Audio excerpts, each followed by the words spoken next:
What's happening? What's up? What's good and what it do? Been a minute, especially since I did a Dearly Departed video. Um, Trigger warning, trigger warning. You may not want to watch this video depending on the sensitivity of it. We're going to talk about children and funerals. So, with that being said, watch at your own capacity for what you can handle. But I want to have a discussion, and I really need you guys to give me some feedback. I've been thinking about, you know, the appropriateness for children to attend funerals. Should it matter if it's an immediate relative? Should it matter? Yeah.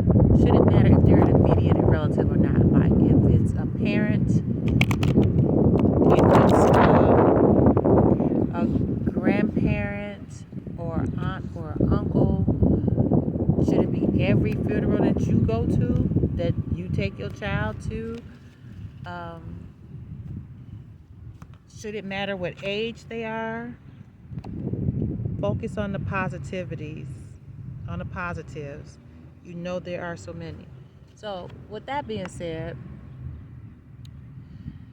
the conversations, the appropriate conversations about death and what death really mean, meaning that there is no such thing as death, that life never ends, and that people continue on a different frequency after your physical is gone. The spirit part of you still lives and always lives, and you just shift your form of energy from energy in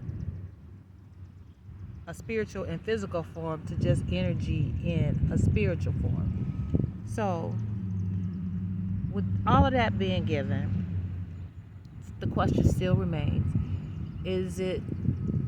when is it too soon to have those conversations with kids? Should they just be allowed to go to certain funerals up until a certain age? And what is that age? I'd like to hear your feedback, and I'd like to know why or why not. I've seen things done a lot of different ways. Are there cultural reasons why you do this? Are there spiritual or not spiritual and or religious reasons why you would do it a certain way? And what has been your experience over the years? I've shared before that, my dad died when I was 13 years old. So being at his funeral, a part of me wanted to validate that it was real. So I'm looking at his remains, and I'm looking for something to prove to me that that's him. We are soulmates. You can have soulmates in more forms. My aunt was a soulmate. She was a sister, an aunt, and a best friend, and definitely a soulmate.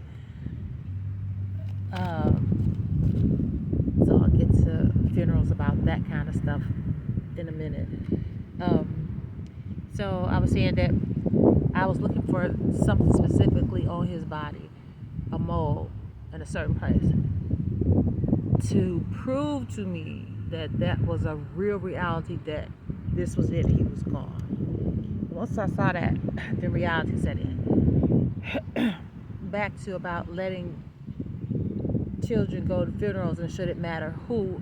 I think I mentioned like aunts and uncles, and even if they're not an aunt or an uncle, are they somebody that your child has a soul tie to? If we use the example from the movie, just for the visual, using the example from Soul Food, the little boy that was very, very close to his grandma, they had a very special relationship. Of course, you think that you would want that child to go because they were very close and they had a soul tie. But see, that could also be with a neighbor. There have been some instances, more than one, especially back in the day. We had community where your neighbors would teach you how to sew. Your neighbors would teach you, how to do things. I have no more earthly worries. They'll teach you how to do things when you're spirit. You don't have no earthly worries. They'll teach you how to do things. They'll teach you how to bake, how to cook, how to fix on cars and stuff like that. And you just have a special bond with them and know it. They know, oh, they try to molest you or groom you, nothing like that. It's just truly that they invested in the children in the community. And whatnot. So, at what age do you think children should be able to come or not come, or should they not be allowed to come? What type of conversations are you holding with your children about transitioning? Are you pushing your fears and your phobias and your hangups and your misinformation and your pain off on your children, and how is that affecting them? Especially, let's just use since 2019, where it seems like a lot of people have been transitioning really, really, really often. Go out and plant new life seeds, sow for your future. So that's a great point here. Go out and plant new life seeds, sow for your future. Are you helping them understand the aspects of death from your own understanding, or are you seeking to get a broader understanding of it to share with your kids? Or are you limiting and saying nothing? Are you leaving it for them to figure out, or for them not to ponder or to ponder? Is the conversation door open? That's a biggie.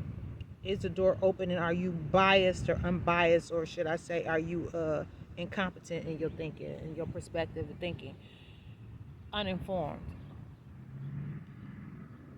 unarmed with information. Personal choice, is that what that is? Can't read my own handwriting. Oh, what's in the best interest of letting a child go to a funeral or not? And is that best interest best serving the child? Those are the questions I want to get you guys feedback about. Yeah. So, with that being said, I'm going to pull some more energy around dearly departed. I'd like to let these messages be explicitly for those that have lost their parents, children that lost their mother and father. I'd like to say that May and June are very difficult, no matter how old you are, when your parents are gone. In addition to the times that they transitioned, whenever those months are. And there's other things that always remind you of them. But I just want to tell you this: their love is never gone. They're always there. They're always there. And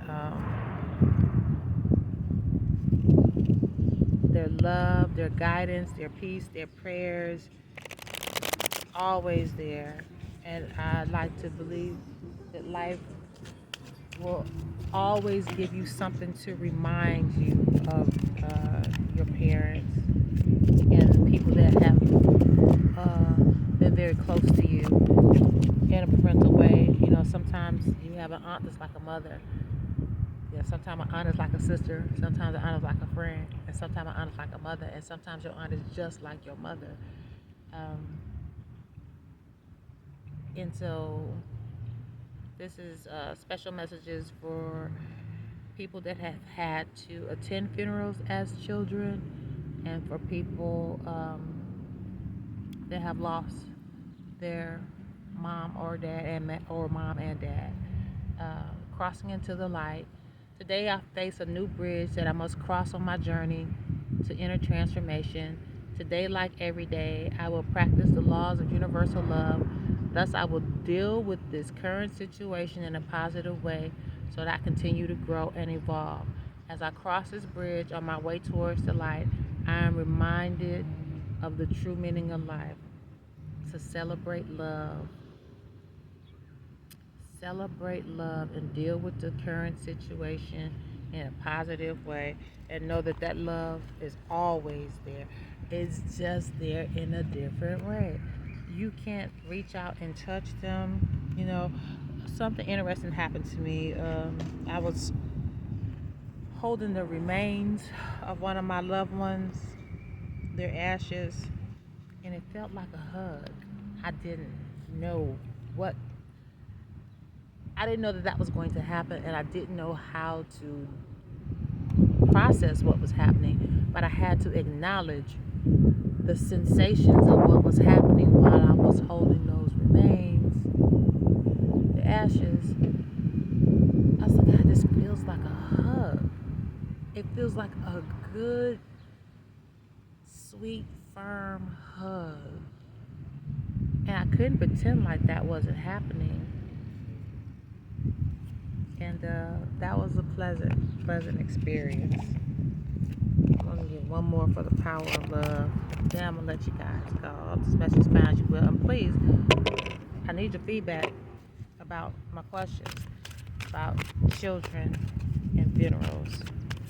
And this is the last piece of energy I'm gonna pull for people that have had to experience funerals at an early age, and for those that have lost their mom and or dad. Harmony. You are able to feel a loving, balanced connection with him.